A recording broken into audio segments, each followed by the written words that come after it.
నెహ్రూ, గాంధీ కుటుంబాల త్యాగాలపై ప్రధాని నరేంద్ర మోదీ, బీజేపీ విషపూరిత కుట్రలు చేస్తున్నారని జగ్గారెడ్డి ఆరోపించారు.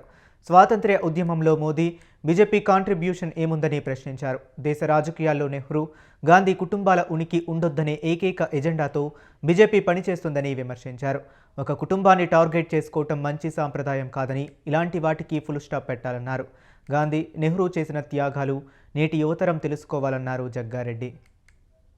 జవహర్లాల్ నెహ్రూ గారు మహాత్మా గాంధీ గారి యొక్క నాయకత్వంలో దేశ ప్రజల యొక్క అభిప్రాయాల ప్రకారము స్వాతంత్రం వచ్చినప్పుడు అప్పుడు దేశంలో వ్యవసాయం లేదు, తక్కువ వ్యవసాయము. ఈ దేశంలో అన్ని రాష్ట్రాలలో నీటి వసతులు లేవు, కరెంటు లేదు, కమ్యూనికేషన్ లేదు. దేశ ప్రజల యొక్క ఎజెండా ముందైతే తిండి లేకపోయినా సరే స్వేచ్ఛను కోరుకుందాము, స్వతంత్రాన్ని తెచ్చుకుందాము, స్వతంత్రం వచ్చినట్టయితే స్వేచ్ఛగా మన జీవితాలు సంతోషం గడుపుకుందాము అనే ఒక ఆలోచన భావనతో దేశ ప్రజలు స్వతంత్ర పోరాటానికి నడుముగట్టిన నాయకత్వంలో ఈ జవహర్లాల్ నెహ్రూ గారు, మహాత్మా గాంధీ గారు. మరి ఆ రోజు స్వాతంత్రం రాకముందు సరి అయిన తిండి లేదు దేశ ప్రజలకు.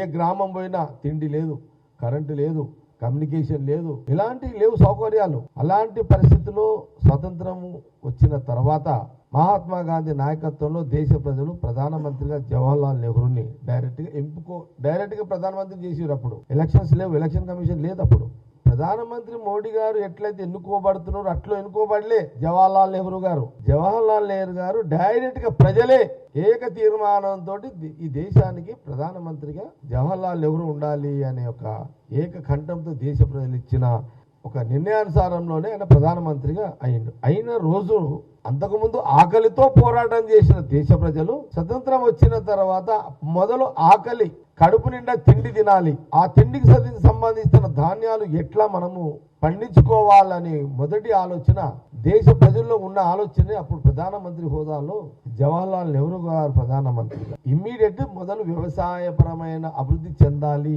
ఈ దేశంలో, అన్ని గ్రామాలు, అన్ని పల్లెలు అని ఒక ఆలోచనతో ఫస్ట్ 3 పూటల అన్నము, రైస్, అన్నంతో అన్నం తినాలి, ఇది కావాలి అని వారు ఒక వ్యవసాయ పరమైన నిర్ణయాన్ని వారు ఆలోచన తీసుకొని 3 పూటల అన్నము తినే విధంగా వారు చేయడం జరిగింది.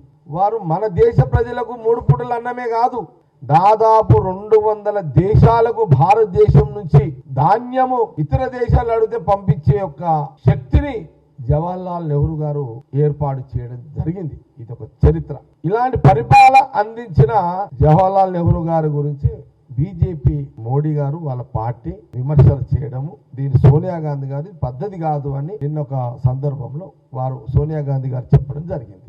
బీజేపీ ప్రధానమంత్రి గారు నిన్న సోనియా గాంధీ గారి మాట ఏంటంటే జవహర్లాల్ గారి యొక్క చరిత్రను వారి చరిత్ర ఈ దేశంలో వారి అంటే నెహ్రూ గారి యొక్క త్యాగాలను, నెహ్రూ గారి యొక్క పరిపాలన పరమైన చేసిన విధానాలు, వారు పాలించిన విధానాలు ఇప్పుడున్న జనరేషన్ కి అవగాహన, అంటే వాళ్ళ దగ్గర ఒక ఏదో రకంగా ఒక చెడు ముద్ర వేసి వాళ్ళని మరిపించే విధంగా, నెహ్రూ గారి యొక్క చరిత్రను మరిపించే విధంగా వీళ్ళు ప్రధానమంత్రి మోడీ గారు మాట్లాడుతున్నారు. చరిత్రనే కొన్ని అబద్ధాలతో నెహ్రూ గారి యొక్క మీద కొన్ని కల్పితాలను అబద్ధాలుగా వారి మీద నిందోపనలు చేస్తూ ఒక రాజకీయంగా నెహ్రూ గారు, రాహుల్ గాంధీ గారి కుటుంబము, సోనియా గాంధీ గారు, గాంధీ అని దేశ రాజకీయాల్లో వాళ్ళ యొక్క ఉనికి ఉండొద్దు, వాళ్ళ చరిత్ర ఉండొద్దు అని ఒక కుట్రపూరిత రాజకీయ భాగంలోనే పదే మోడీ గారు మాట్లాడుతున్నారు అనే విషయాన్ని సోనియా గాంధీ గారు చాలా విషయాలు నిన్న చెప్పాల్సిన పరిస్థితి వచ్చింది, చెప్పింది నిన్నంతా. ఇది ఒక దుర్మార్గమైన ఆలోచన.